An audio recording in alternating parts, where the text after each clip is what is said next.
People develop blood clots for many reasons, often from just having been through a surgery recently. It's a common thing that occurs when people aren't moving a lot. You're laying in, you're bedridden after a surgery. Patients are in the hospital for a long period of time and they're laying in bed.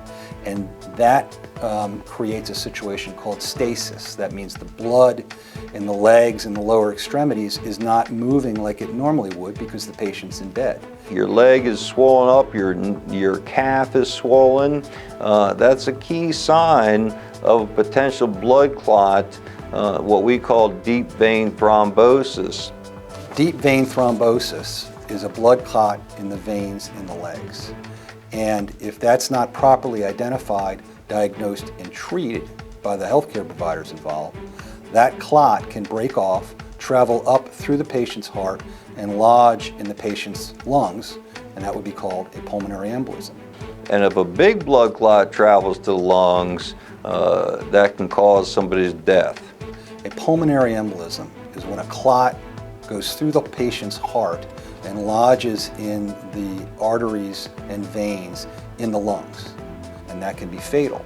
And so we see cases of pulmonary embolism that result from the failure to diagnose a DVT, deep vein thrombosis, in a timely manner and the failure to treat that.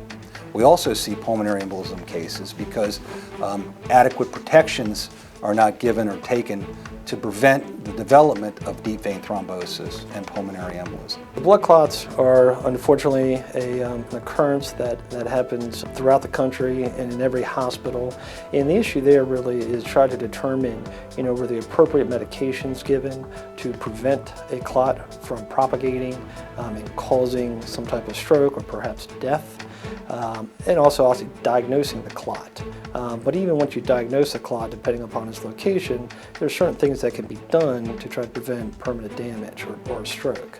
Other times the clot has already been propagated, and depending upon its location, they can go in there surgically to remove the clot.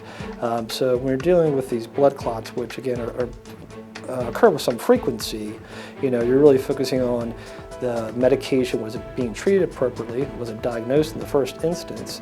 And then even if the medications didn't work, were there surgical procedures or certain things that could be done in a timely fashion that would prevent permanent brain damage or stroke or even death?